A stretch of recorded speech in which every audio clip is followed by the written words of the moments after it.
给我潇洒，这些仇我会一笔一笔的加倍偿还。 Halo semua, welcome to my channel.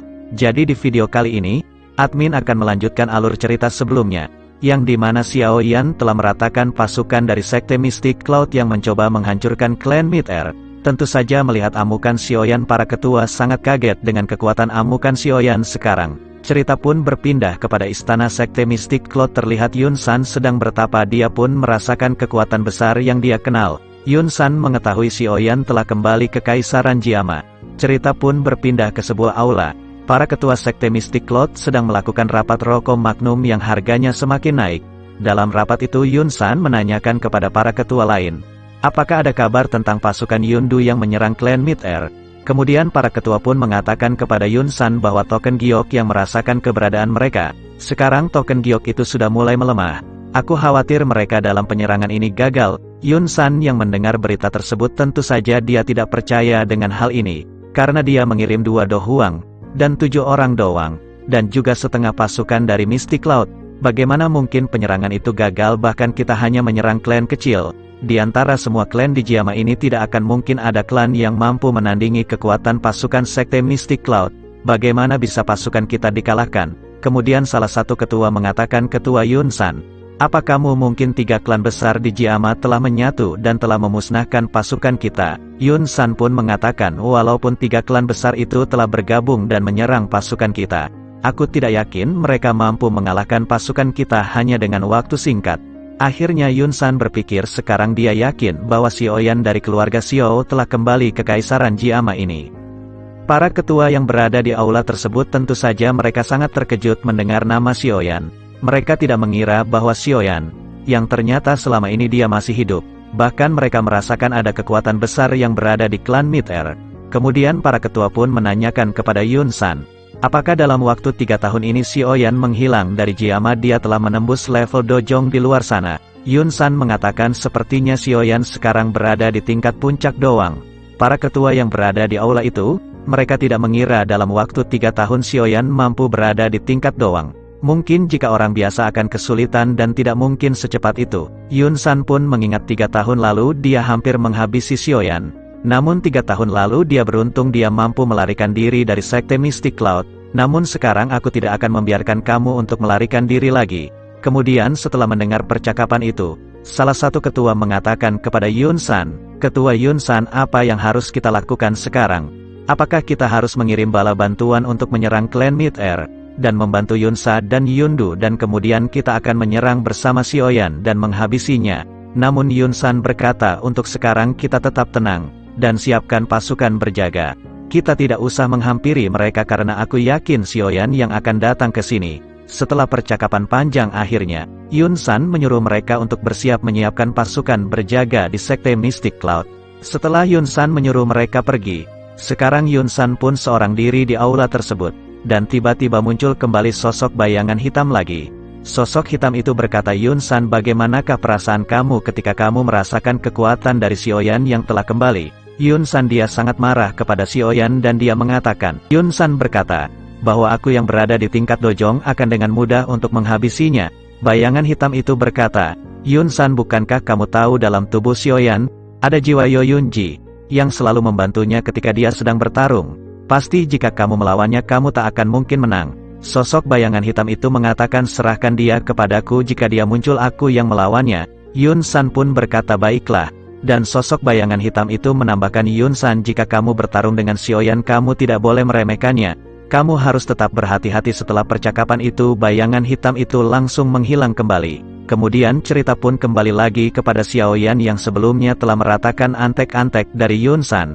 Xiao Yan pun kembali mendekati Hai Bodong dan mengatakan, apakah Hai Bodong terluka? Hai Bodong pun berkata, aku baik-baik saja, hanya sedikit patah tulang. Mungkin nanti bisa diurut ke Cimande. Sekarang Hai Bodong pun melihat mayat 2 orang Do Huang yang sebelumnya telah dihajar oleh Xiao Yan.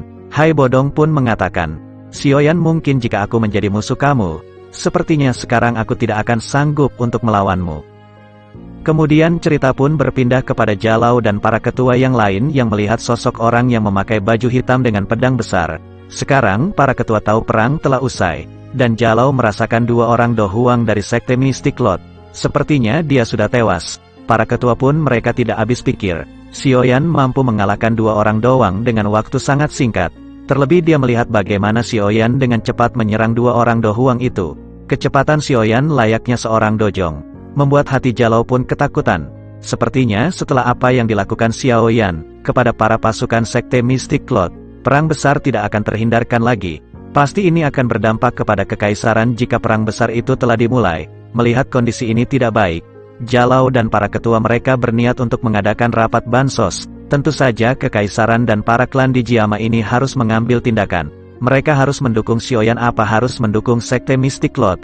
Setelah itu cerita pun berpindah lagi kepada Hai Bodong dan Xiaoyan dan juga para pasukan gerbang Xiao. Sekarang Hai Bodong pun mengajak Xiaoyan dan lain menuju satu rumah di klan Mid-Air untuk istirahat. Dalam perjalanan Xiaoyan pun berterima kasih dan juga meminta maaf, karena ketika dia menghilang 3 tahun dari Jiama ini, Hai Bodong lah yang selalu melindungi klan Xiao. Hai Bodong pun mengatakan tidak apa Xiaoyan, kamu juga sering membantuku. Hai Bodong pun mengatakan, Xiaoyan kamu sekarang sudah kuat, mungkin di masa depan kamu akan ditakuti di benua ini. Kemudian setelah itu Xiaoyan pun dia mengeluarkan salah satu benda dari cincin penyimpanannya, yang tidak lain itu adalah pil untuk Hai Bodong, yang sebelumnya Xiaoyan buat dari bahan-bahan yang dia temukan dari cincin milik Han Peng.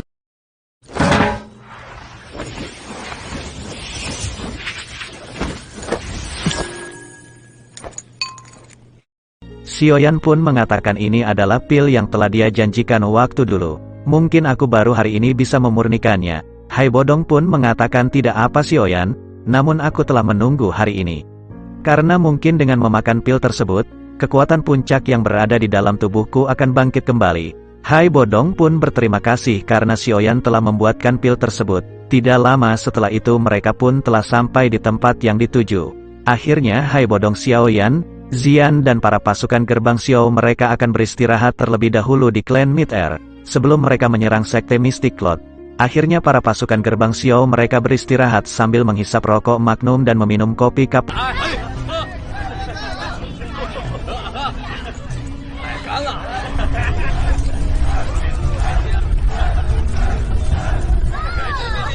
Alapi. Setelah itu, Xiaoyan pun langsung menghampir Xiaoli dan mengatakan agar menemui kakak pertama terlebih dahulu. Tidak lama setelah itu Xiaoli pun langsung menghampiri kakak pertamanya. Xiaoli yang melihat kakak pertamanya duduk di kursi roda dia sangat bersedih. Namun Xiaoding tersenyum kepada Xiaoli, karena Xiaoli yang telah melakukan perintah apa yang dulu dia katakan. Xiaoli pun menanyakan bagaimanakah keadaan kakak pertamanya. Xiaoding pun menjawab bahwa dia baik-baik saja. Namun di sini Xiaoding pun dia menyadari bahwa Xiaoli sekarang berada di tingkat doang. Xiaoding heran bagaimana mungkin dengan cepat berada di tingkat doang. Xiaoli pun mengatakan bahwa ini semua akibat bantuan adik Xiaoyan. Dia telah membantuku berada di tingkat doang. Xiaoli dia tidak memberitahu kebenarannya, karena dia tidak ingin kakak pertamanya mengetahui bahwa dia telah memakan pil pemakan jiwa, yang membuat hidupnya tinggal 1 tahun lagi. Xiaoyan yang mendengar hal itu pun dia pun hanya terdiam. Dan dia berpikir dalam hatinya dia harus dengan cepat mencari penawar pil tersebut, agar kakaknya tidak meninggal dengan waktu 1 tahun lagi. Singkat cerita Xiaoyan dan yang lain mereka masuk ke dalam sebuah aula, dan begitu pula Lin Yan, Liu Qing, Lin Suya mereka duduk bersama Xiaoyan, sedangkan yang lain mereka berdiri di belakang Xiaoyan. Hai Bodong yang melihat para pasukan Xiaoyan dia pun sangat kagum dengan Xiaoyan, yang mampu mengumpulkan orang-orang kuat untuk pergi ke Jiama ini. Namun Hai Bodong berkata, jika kita melihat kekuatan yang telah kamu bawa Xiaoyan, sepertinya ini masih tidak akan cukup untuk menyerang sekte Mystic Cloud, karena aku mendapatkan informasi, bahwa sekte Mystic Cloud dalam waktu 3 tahun ini, mereka banyak merekrut pasukan-pasukan baru. Sepertinya Mystic Cloud memiliki berada beberapa orang yang bertingkat dohuang. Namun Xiaoyan aku merasakan ada sesuatu aneh, dengan orang-orang Mystic Cloud yang dengan cepat berada di tingkat dohuang. Sepertinya Yun San melakukan teknik tertentu untuk meningkatkan kekuatan secara paksa. Xiaoyan pun merasakan bahwa ketika dia melawan Yun Sa dan Yundu, Xiaoyan merasakan mereka tidak sekuat dohuang sebenarnya. Hai Bodong berkata, aku mendengar Yun San dalam 3 tahun terakhir ini, dia juga telah meningkatkan kekuatannya. Sepertinya untuk melawan Yun San orang-orang yang kamu bawa masih belum cukup. Hai Bodong pun merasakan orang-orang yang Xiaoyan bawa seperti Lin Suya dan Liu Qing, masih berada di tingkat doang. Xiaoyan dia hanya tersenyum dan kemudian memanggil 3 praktisi Black Corner yang telah bergabung. Tidak lama setelah itu muncul 3 sosok ketua di hadapan Xiaoyan, yang tidak lain itu adalah 3 ketua bertingkat Do Huang dari Black Corner yang sebelumnya telah bergabung. 3 ketua itu pun langsung memberikan hormat kepada Xiaoyan. Hai Bodong pun dia sangat kaget ketika melihat 3 orang ini. Hai Bodong pun merasakan 3 orang ini memiliki kekuatan yang hampir sama dengan dirinya. Bahkan salah satu ketua dari 3 ketua itu, Hai Bodong merasakan lebih kuat dibandingkan dirinya. Xiaoyan mengatakan aku juga telah merekrut 3 Do Huang sebelumnya, sepertinya kekuatan kita sekarang akan cukup untuk menyerang Sekte Mystic Cloud. Hai Bodong dia benar-benar tidak percaya karena orang-orang di tingkat Do Huang tidak disangka mereka tunduk kepada bocah kecil ini. Hai Bodong pun mengatakan mungkin kekuatan kita sudah cukup untuk menyerang Sekte Mystic Cloud. Namun kita harus memiliki kekuatan cadangan untuk mengatasi hal terburuk datang. Hai Bodong pun menyarankan kepada Xiaoyan untuk meminta 2 klan besar di Jiama ini untuk bergabung menyerang Sekte Mystic Cloud. Bagaimanapun 2 klan ini memiliki orang-orang yang cukup kuat, diantaranya Jalao dan Pama.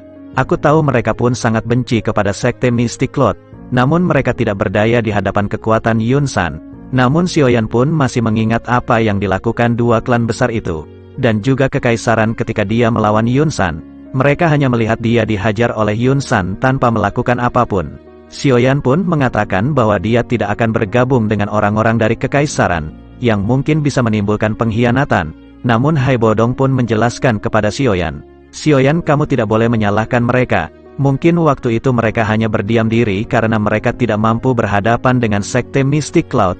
Tentu saja jika mereka melawan mungkin klan mereka akan dibasmi juga. Xiaoyan pun dia berpikir memang apa yang dikatakan oleh Hai Bodong ada benarnya juga, yang pada akhirnya Xiaoyan menerima saran dari Hai Bodong.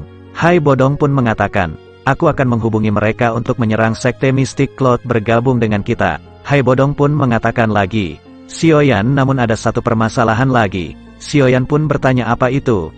Hai Bodong pun menjelaskan ada salah satu alkemis di tingkat 6 di Jiama ini, yaitu Raja Pilguhe. Tentu saja Raja Pilguhe dia mampu merekrut 10 orang kuat bersamanya. Jika Raja Pilguhe bergabung dengan Mystic Cloud, itu akan menjadi bahaya yang sangat besar. Mendengar hal tersebut Xiaoyan pun mengatakan kepada Hai Bodong, bahwa dia akan menemui Raja Pilguhe agar dia tidak membantu Sekte Mystic Cloud. Namun Xiaoyan berkata aku tidak tahu di manakah tempat Raja Pilguhe berada sekarang. Hai Bodong pun dia berkata, tenang saja Xiaoyan, aku akan menyuruh Pama untuk menghubungi Raja Pilguhe.